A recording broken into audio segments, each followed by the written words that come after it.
Hi, Cath. Thanks so much for giving me your time to do this interview. I know how busy you are at the moment. I really appreciate you giving us your time. Pleasure.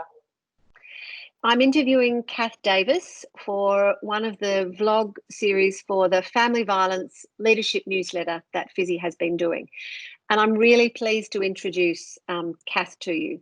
Cath is currently the Senior Government Advisor to the Vice-Chancellor, Martin Bean, at RMIT, and has been in that post since the beginning of last year, yes? About March, yeah. Yeah, okay. I think you started just before me. Prior to that, you were a Senior Advisor to Martin Foley, with a very strong and passionate engagement in the particularly focused around disability services.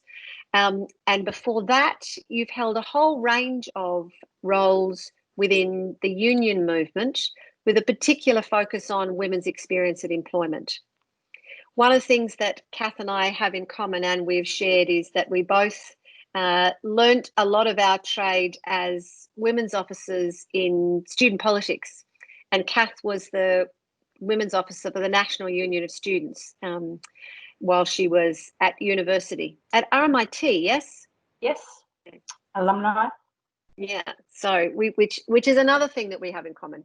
The other thing when I asked Cath about her bio and that I know about Cath is that you are a very proud and enthusiastic pank. I had to ask you what pank was, but professional auntie, no kids. That's right. They're my boys. It's very nice and very nice to hear you talk about them. Cath, there's a very strong theme throughout your career in terms of working to support women. And what I'm really keen to ask you about and hear your thoughts on are what feminist leadership means to you. Yeah, thanks for the introduction, Micaela, and a pleasure to be part of the series. To me, feminist leadership is certainly about doing things differently. I'm a really firm believer on building consensus, because I think that when you're trying to force and create change, bringing everyone together in comfort and understanding and a joint and a shared understanding of where we need to get to, and a common goal is really important. It's really important to me because I think that's a better way of going about things than having the debates, slam down arguments, and whoever has the loudest voices or the most numbers wins, which to me is a very masculine way of doing things. And I think that we are trying to engage in a different system of community as women in the way that we'd like to reframe our society and positions of power and our engagement with the world. So consensus is really important to me. The other that flows from that is obviously mentoring, because I think that it's really important that things are better than for others than they were for you, bringing people along, bringing women up as you go on that journey. So being quite frank with people about and young women or women who have different experiences about what that journey has actually looked like for you, because sometimes it isn't pretty. Sometimes you do still have to have those slammed down arguments, but how do you then negotiate your way through those power structures in your attempts to create change?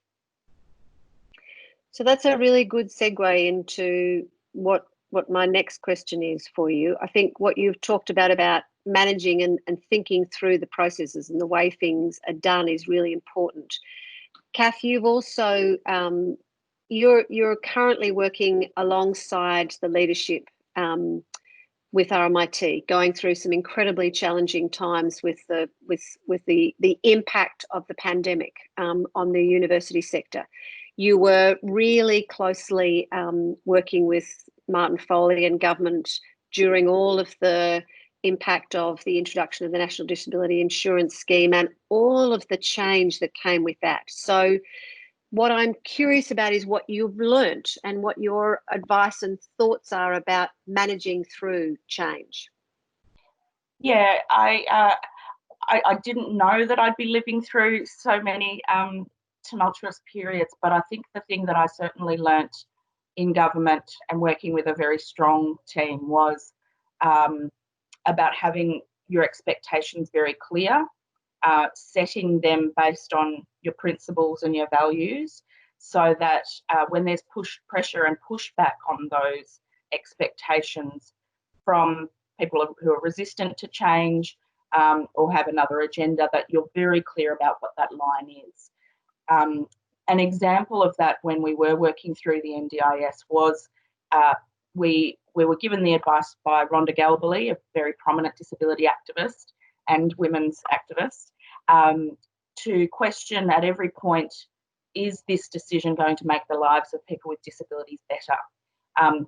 Is this going to enable the choice and control that was promised by the NDIS? Because she says if all we were ever going to do was double the amount of money in the scheme, but not change the way people had services offered to them, the way it was personalised, the breadth that would give them that choice, the sort of innovation and the human rights central to the provision of services, if that didn't change, we weren't holding up our end of the bargain. So that was a central theme for the core team of ministers and advisors we were working with. And that meant that sometimes we'd have to push back on department advice or on other governments when we felt that decisions were falling short of that principle.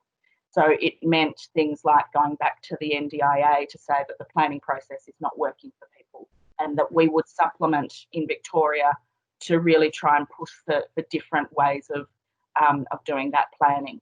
It meant that we decided that we would have our own registration scheme for the workforce, and it meant that we had our own workforce strategy that we spent significant money on, because we weren't comfortable that the Commonwealth was at the standard that we would want them to be. And I think that also meant that, you know, Treasury and governments have a finite budget, and money does matter. But when you had that really high, clear expectation, you were able to then argue back, and sometimes you actually won the day on that. But you were only able to do that if you were authentic as well. And my bosses over that journey, Martin Foley then and Martin Bean now, the two Martins, are definitely authentic people. You know that they're genuine in their care for other human beings. And so when you hold up that fundamental principle to those that might want you to weaken your stance, it holds true, and it can actually win that argument, because they know it's not just a flippant line in a debate. So I think being very clear about principles is a key to change. Mm.